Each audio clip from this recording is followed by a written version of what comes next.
Hi, Katina Hunter here with Coldwell Banker.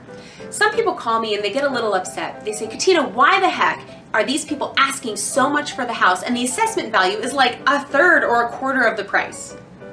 That's because they're getting assessment value and appraisal value confused. Let me explain. The assessment value of a house has everything to do with taxes and nothing to do with fair market value. You actually want your assessment value to be lower because that means that your taxes are then lower.